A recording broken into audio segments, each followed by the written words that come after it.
বাঁকুড়া বিশ্ববিদ্যালয়ের অন্তর্গত সমস্ত ছাত্রছাত্রীদের আমার চ্যানেলে স্বাগত জানাই। আজকের প্রশ্ন বাংলা পঞ্চম সেমিস্টার মাইনরে কৃষ্ণকান্তের উইল উপন্যাস থেকে 5 নম্বরে প্রশ্ন, গৌণ চরিত্ররূপে হরলালের ভূমিকা আলোচনা করো। আরও দুটি প্রশ্ন আছে, এগুলি প্রথম থেকে শেষ পর্যন্ত দেখার সাথে সাথে আমার চ্যানেলে নতুন হয়ে থাকলে আমার চ্যানেলটিকে সাবস্ক্রাইব করে দিও। একটি সার্থক উপন্যাসে প্রধান চরিত্রগুলির পাশাপাশি অপ্রধান ও গৌণ চরিত্রগুলিও বিভিন্ন ভূমিকা পালন করে থাকে।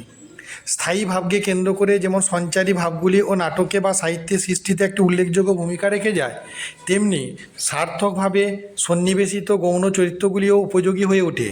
হরলাল, মাধবীনাথ ও কৃষ্ণকান্ত এরকমই প্রয়োজনীয় চরিত্র।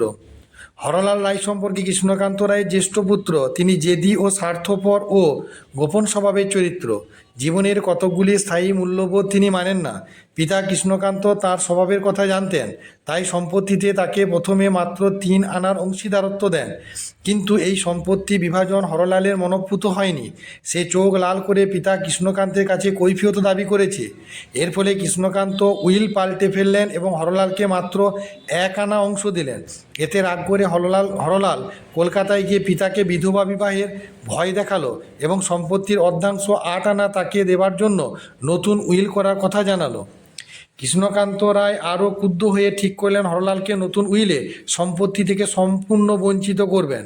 এরপরই হরলাল আরও সক্রিয় হয়ে ওঠে এবং সে উইল লেখক ব্রহ্মানন্দের বাড়িতে যায় ও তাকে অর্থের প্রলোভন দেখিয়ে বশীভূত করার চেষ্টা করে এবং সাভিপ্রায় অনুযায়ী উইল তৈরি করতে বলে।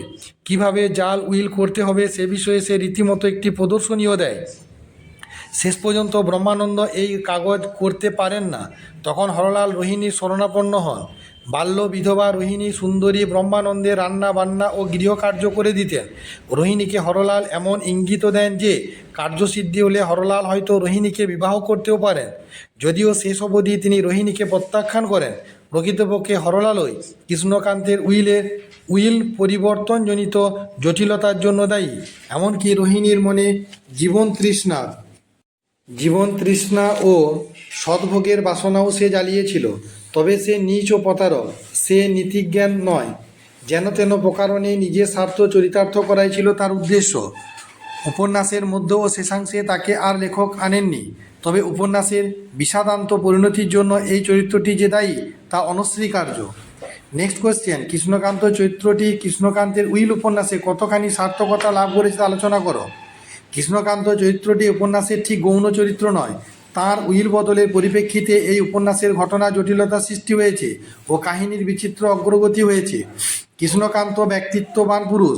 তার ভ্রাতা রমাকান্ত রায় হরিদ্রা গ্রামে জমিদারি থেকে তাদের বাৎসরিক লাভ প্রায় 2 লক্ষ টাকা। তিনি সৎ ও ন্যায়পরায়ণ অথচ সুরসিক বটে। তিনি তাঁর ভ্রাতা রামকান্তের মৃত্যুর পর ইচ্ছে করলে ভ্রাতুষ্পুত্র গোবিন্দলালকে সম্পত্তির ভাগ থেকে বঞ্চিত করতে পারতেন, কিন্তু সেরকম কোনো নীতিহীন অভিপ্রায় তার ছিল না। তিনি গোবিন্দলালকে অত্যন্ত স্নেহ করতেন, তাই তার নিজের জ্যেষ্ঠ পুত্রকে প্রথমে উইলে সম্পত্তির 2 আনা অংশ মাত্র দিয়ে গোবিন্দলালকে দিয়েছিলেন অর্ধাংশ। তাকে ভীতি প্রদর্শন করলে কোনো লাভ হতো না। হরলাল তাকে উইল পরিবর্তনের জন্য বিধবা বিবাহ করা ভয় দেখালে ফল হয়েছিল বিপরীত। বারংবার উইল পরিবর্তনের মধ্য দিয়ে তাঁর চরিত্রের দৃঢ়তা ও বিচক্ষণতা বোঝা যায়। মানব চরিত্র সম্পর্কেও তাঁর সম্যক জ্ঞান ছিল। গোবিন্দলাল তাঁর বিশেষ স্নেহভাজন থাকলেও যখন রোহিণী ও গোবিন্দলালকে কেন্দ্র করে অনেক কথা উঠেছিল তাতে তিনি ব্যথিত হয়েছিলেন। রোহিণীর সৌন্দর্যের প্রতি গোবিন্দলালের দুর্বলতাও তার দৃষ্টি এড়িয়ে যায়নি। গোবিন্দলালের চরিত্রের কলঙ্ক দেখা দিলে তিনি দুঃখিত হয়ে তা সংশোধনের জন্য মৃত্যুর পূর্বে যে উইল করেন তাতে পুত্রবধূ ভ্রমরকে অর্ধাংশ দিয়ে যান এবং গোবিন্দলালের প্রাপ্তি হয় শূন্য, অর্থাৎ স্নেহ তাকে অন্ধ করেনি। সংসারে অবশ্য দেখা যায় যে তিনি নীতিপরায়ণ মানুষ। তার কর্তব্য করে গেলেও তার ন্যায়পরায়ণতার জন্য অনেক সময় সংসারে অশান্তির আগুন জ্বলে ওঠে। এক্ষেত্রেও তাই ঘটেছে।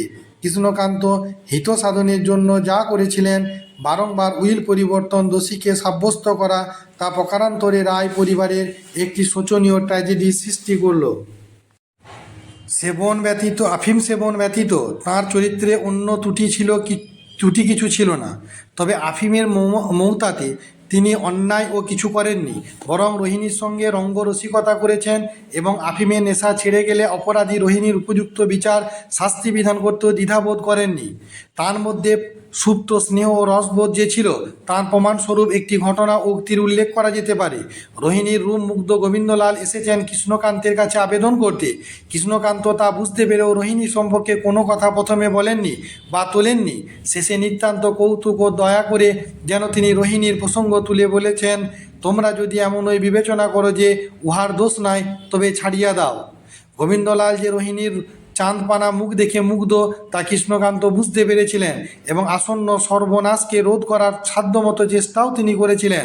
পরিবারের জ্যেষ্ঠ ব্যক্তি হিসেবে স্নেহশীল অথচ প্রয়োজনে কঠোর এই চরিত্রটিও একটি স্থায়ী রেখাপাত করে পাঠকের চিত্তে, তাতে সন্দেহ নেই।